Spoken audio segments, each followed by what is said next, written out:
New York Attorney General, who successfully sued Trump in a civil case for business fraud, has now been indicted by a Virginia grand jury on at least one count of bank fraud. DOJ is accusing her of committing mortgage fraud when she purchased a property in Virginia. That was in 2023.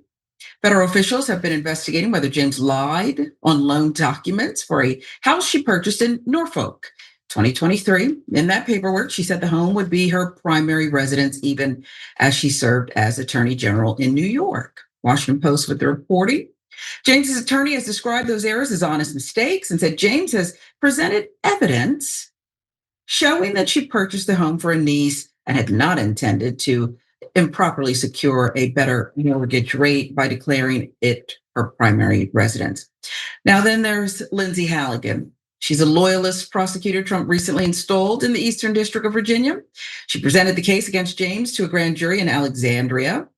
Prosecutors allegedly called James's niece to appear before the grand jury, but sources say the niece gave testimony that would bolster James's case that she did not commit fraud. Case is also under seal. It's impossible to know what other alleged evidence Halligan has against Letitia James, but reporting indicates even people within Halligan's office were skeptical of the case. 3 days ago, MSNBC reported a top prosecutor in Halligan's office, Elizabeth Yusi, was resisting pressure to ask a grand jury to charge James. Yusi, who oversees major criminal prosecutions in the Norfolk office of the Eastern District of Virginia, has confided to coworkers that she sees no probable cause to believe James engaged in mortgage fraud. That, according to the two sources, told this to MSNBC. But Donald Trump has been pressuring prosecutors nonstop to go after her, posting on social media without citing any evidence that she's, quote, guilty as hell, and telling reporters at the White House, looks to me like she's really guilty of something, but I really don't know. Come back to Donald Trump's obvious control of the Justice Department in just a minute. But first, Cenk, talk to us about your, I don't even know if you are surprised, just your initial impressions. Yeah, so I'm definitely not surprised, partly because Donald Trump has been announcing over and over again, I really want prosecutors to take out my political opponents. I don't like James Comey, I don't Brennan, Chris Wray, Letitia James, and we're gonna tell you in a little bit on the show about how he meant to send a private message to Pam Bondi and it accidentally made it public about, you're taking too long to prosecute my political opponents. But based on what, brother? They have to break the law, right? So basically he's telling them, just make it up, right? So in this case, like for example, Brennan was part of the national security team of Obama. And can I believe that Brennan has done some things that should be investigated? Well, I could believe it. Like Brennan's a bad guy, he was in favor of warrantless wiretapping, etc. But you're not supposed to say, hey, I don't like a guy, now dig into his life and see if you could find something illegal. You're supposed to find something illegal and figure out who did it. So otherwise we're living in a totalitarian state. Like John Bolton is another one of Trump's enemies. I hate John Bolton. He's a neocon, he started the Iraq war, he's never been right about foreign policy. He basically works for Israel, I loathe him, okay? But I don't want him arrested. He's another American and we're having a debate and I don't agree with him and I'll use my right to speech, etc.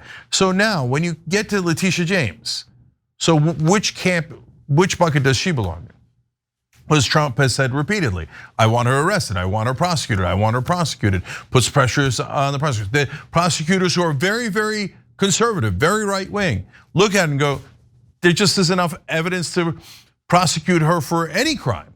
Like we looked into this. How about mortgage fraud? Okay, mortgage fraud. We got this Pulte guy who's like a huge Trump loyalist in some housing department, and he's claiming that every Democrat, every political opponent of Trump is doing mortgage fraud. So they pull this for Letitia James to try to get her on this, and the prosecutors look at it and go, no, this is nonsense. She didn't do it, right? And I'm going to tell you why she didn't do it in a second. And Trump then says, okay, then fire the prosecutor.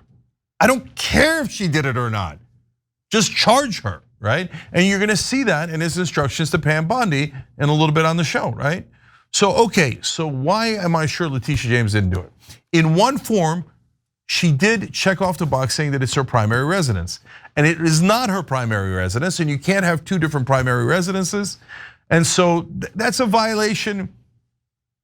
If you arrested people on that violation, you probably arrest hundreds of thousands of people, maybe get into the millions, I don't know.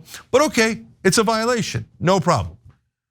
But wait, was it an accident that she checked that box off? Or did she mean to check that box off and she did it with intent? Intent, it was what would make it a crime, right? And now, if you told me a politician accidentally checked off the wrong box, I'm gonna give you an epic eye roll. And so I'd be like, oh, come on, right? So why am I so convinced it was an accident this time? Because it turns out there are many other forms where she did not check off primary residence. She checked off the opposite, but hold. It's more clear than that. On one of the other forms, she literally wrote, quote, "This property will not be my primary residence."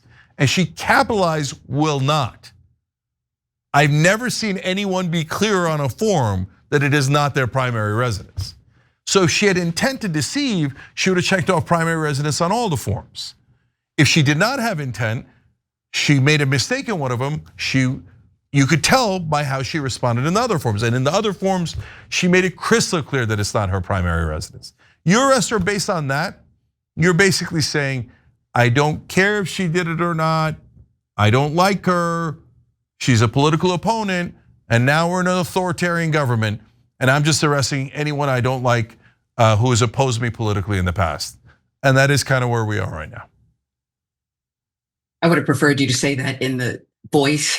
I want you to sound like him when you say that last part, because it seems like it's true. It's true. Every time you ring the bell below, an angel gets his wings. Totally not true, but it does keep you updated on our live shows.